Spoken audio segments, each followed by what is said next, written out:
Bonjour à tous, j'inaugure aujourd'hui des éditos vidéo au cœur de l'actualité et à la une d'Opinion Internationale.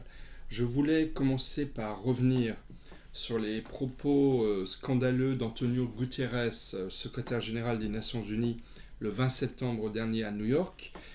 Mais actualité oblige, nous venons d'apprendre que Sylvain Ité, l'ambassadeur de France au Niger, ainsi que plusieurs de ses collaborateurs ont quitté Niamey pour le Tchad.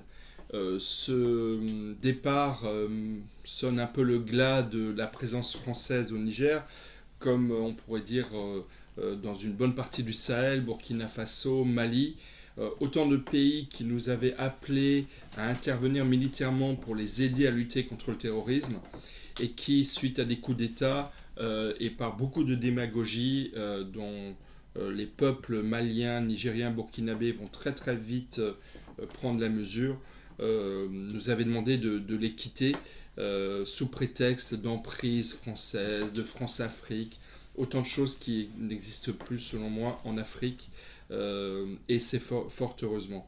La situation est grave dans le G5 Sahel, dans le Sahel.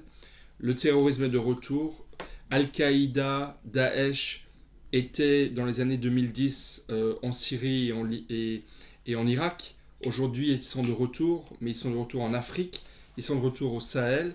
Le terrorisme explose, des centaines de morts tous les mois dans ces pays-là, ce qui constitue d'ailleurs une menace pour la France. Donc ce départ de notre ambassadeur, ce n'est pas une bonne nouvelle pour l'Afrique, ce n'est pas une bonne nouvelle pour le Niger, et j'espère que dans les mois qui viennent, on pourra retisser les termes d'un dialogue, d'une confiance mutuelle et d'une aide à ces pays qui en ont malheureusement grand besoin.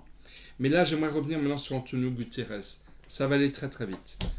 Antonio Guterres nous a dit, donc le 20 septembre, devant l'Assemblée générale des Nations Unies, il a eu des mots très forts pour soutenir le droit des femmes dans le monde. Et je porte la cravate orange, comme vous le savez, comme signe et comme symbole du respect des femmes et de la lutte contre les violences faites aux femmes.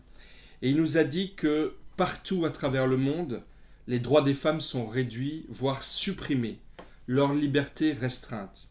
Il a ajouté: les filles et les femmes défient le patriarcat et finissent par triompher. Et vous avez osé, cher monsieur Guterres, et je vous félicite pour votre si belle maîtrise du français. Et vous êtes un citoyen portugais, par Portugal, qui est un pays qui me tient beaucoup à cœur et qui rayonne dans le monde entier. Vous avez ajouté que dans certains pays, les femmes sont punies parce qu'elles portent trop de vêtements. Et vous parliez évidemment de la France. Ajoutant, dans d'autres, parce qu'elles ne portent pas assez de vêtements. C'est vraiment scandaleux de dire que dans certains pays, les femmes sont punies parce qu'elles portent trop de vêtements. L'abaya, le voile, qu'est-ce que c'est sinon le triomphe de ce patriarcat que vous dénoncez fort justement? J'aimerais vous rappeler cette définition que m'avait donnée une jeune femme voilée, parlant à une jeune fille et lui expliquant ce que signifiait le port de son voile. Elle lui avait dit: je porte le voile parce que mon corps appartient à celui que j'aime. C'est cela le voile. C'est le triomphe du patriarcat. C'est l'emprise légitime dans l'esprit d'une femme, d'un homme, sur son corps et sur sa vie. Et c'est pourquoi, lorsque M. Guterres vous dénonçait le triomphe, le patriarcat et la nécessité de lutter contre, le principal ennemi devrait être le port du voile et de l'abaya, de la burqa et de toutes les formes de vêtements religieux qui enserrent et qui soumettent les femmes au patriarcat, c'est-à-dire aux hommes.